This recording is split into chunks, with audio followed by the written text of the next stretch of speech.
Hello, my name is Derek, and welcome to The Journey. Our difficulties are largely due to confused ideas and ignorance of our true interests. The great task is to discover the laws of nature to which we are to adjust ourselves. Clear thinking and moral insight are therefore of incalculable value.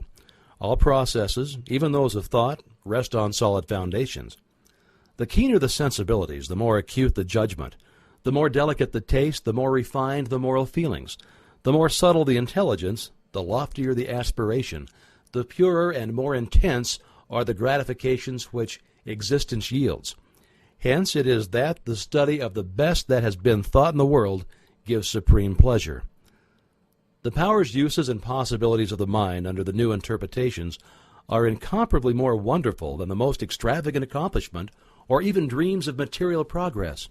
Thought is energy. Active thought is active energy. Concentrated thought is a concentrated energy. Thought concentrated on a definite purpose becomes power.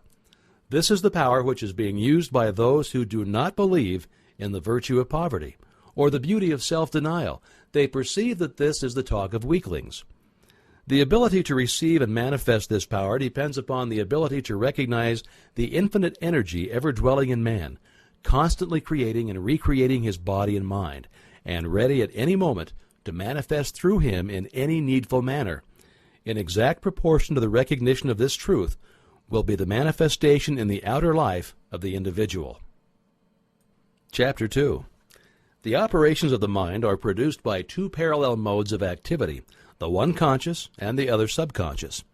Professor Davidson says, quote, "He who thinks to illuminate the whole range of mental action by the light of his own consciousness is not unlike the one who should go about to illuminate the universe with a rushlight." End quote. The subconscious logical processes are carried on with a certainty and regularity which would be impossible if there existed the possibility of error. Our mind is so designed that it prepares for us the most important foundations of cognition, whilst we have not the slightest apprehension of the modus operandi.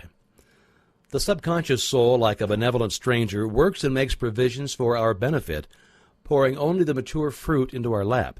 Thus, ultimate analysis of thought processes shows that the subconscious is the theater of the most important mental phenomena. It is through the subconscious that Shakespeare must have perceived, without effort, great truths which are hidden from the conscious mind of the student, that Phidias fashioned marble and bronze, that Raphael painted Madonnas, and Beethoven composed symphonies. Ease and perfection depend entirely upon the degree in which we cease to depend upon the consciousness. Playing the piano, skating, operating the typewriter, the skilled trades depend for their perfect execution on the process of the subconscious mind. The marvel of playing a brilliant piece on the piano, while at the same time conducting a vigorous conversation, shows the greatness of our subconscious powers. We are all aware how dependent we are upon the subconscious, and the greater, the nobler, the more brilliant our thoughts are, the more it is obvious to ourselves that the origin lies beyond our ken. We find ourselves endowed with tact, instinct, sense of the beautiful in art, music, or whose origin or dwelling place we are wholly unconscious. The values of the subconscious is enormous. It inspires us. It warns us. It furnishes us with names, facts, and scenes from the storehouse of memory. It directs our thoughts, tastes, and accomplishments, and our tasks so intricate that no conscious mind, even if it had the power, has the capacity for. We can walk at will. We can raise the arm whenever we choose to do so. We can give our attention through eye or ear to any subject at pleasure.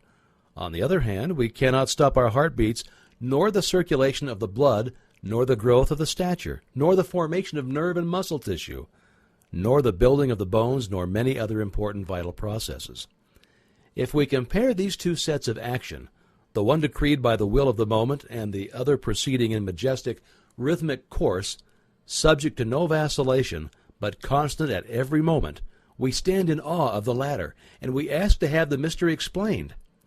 We see at once that these are the vital processes of our physical life, and we cannot avoid the inference that these all-important functions are designedly withdrawn from the domain of our outward will, with its variations and transitions, and placed under the direction of a permanent and dependable power within us. Of these two powers, the outward and changeable has been termed the conscious mind or the objective mind, dealing with outward objects. The interior power is called the subconscious mind or the subjective mind, and besides its work on the mental plane, it controls the regular functions which make physical life possible. It is necessary to have a clear understanding of their respective functions on the mental plane, as well as of certain other basic principles. Perceiving and operating through the 5 physical senses, the conscious mind deals with the impressions and objects of the outward life. It has the faculty of discrimination, carrying with it the responsibility of choice. It has the power of reasoning, whether inductive, deductive, analytical, or syllogistic, and this power may be developed to a high degree. It is the seat of the will with all the energies that flow therefrom. Not only can it impress other minds, but it can direct the subconscious mind.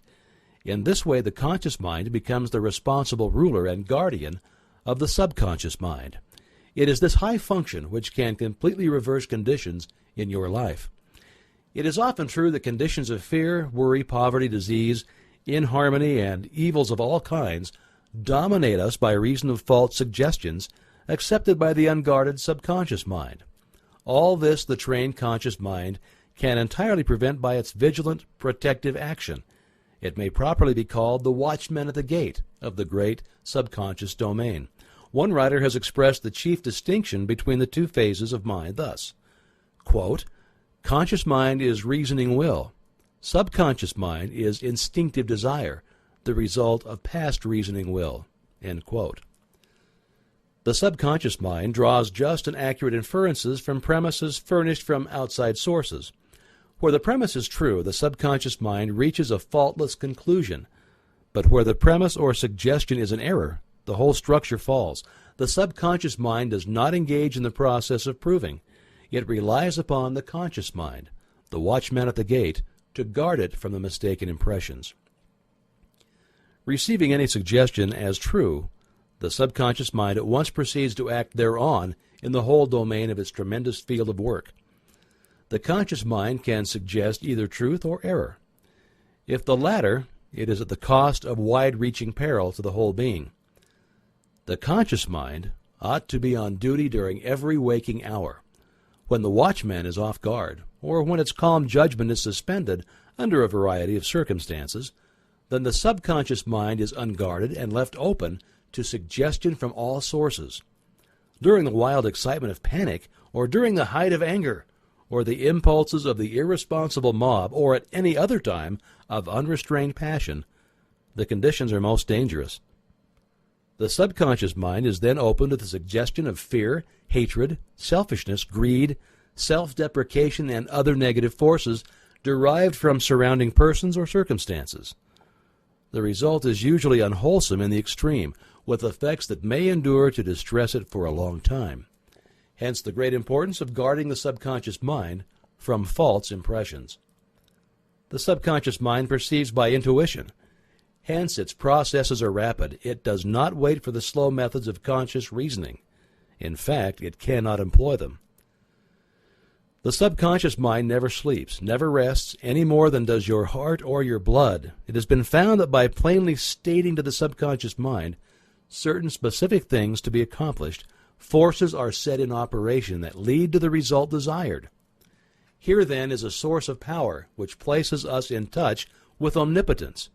Herein is a deep principle which is well worth our most earnest study. The operation of this law is very interesting.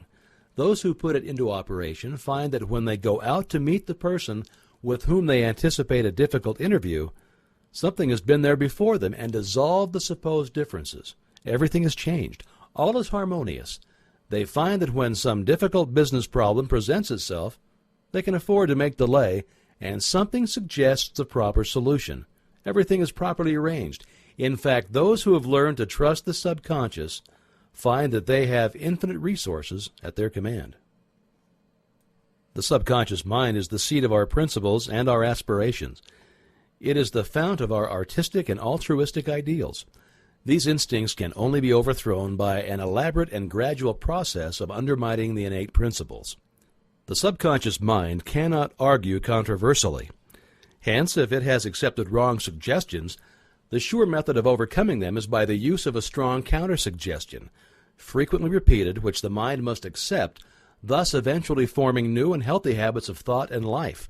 For the subconscious mind is the seat of habit. That which we do over and over becomes mechanical. It is no longer an act of judgment, but has worn its deep grooves into the subconscious mind. This is favorable for us if the habit be wholesome and right. If it be harmful and wrong, the remedy is to recognize the omnipotence of the subconscious mind and suggest present actual freedom. The subconscious, being creative and one with our divine source, will at once create the freedom suggested. To sum up, the normal functions of the subconscious on the physical side have to do with the regular and vital processes, with the preservation of life and the restoration of health, with the care of offspring, which includes an instinctive desire to preserve all life and improve the conditions generally. On the mental side, it's the storehouse of memory. It harbors the wonderful thought messengers who work unhampered by time or space. It is the fountain of the practical initiative and constructive forces of life. It is the seat of habit. On the spiritual side, it is the source of ideals of aspiration, of the imagination, and is the channel through which we recognize our divine source, and in proportion as we recognize this divinity, do we come into an understanding of the source of power. Someone may ask, how can the subconscious change conditions? The reply is, because the subconscious is a part of the universal mind, and a part must be the same in kind and quality as the whole. The only difference is one of degree. The whole, as we know, is creative. In fact, it is the only creator there is. Consequently, we find that mind is creative, and as thought is the only activity which the mind possesses, thought must necessarily be creative also. But we shall find that there is a vast difference between simply thinking and directing our thoughts consciously, systematically, and constructively.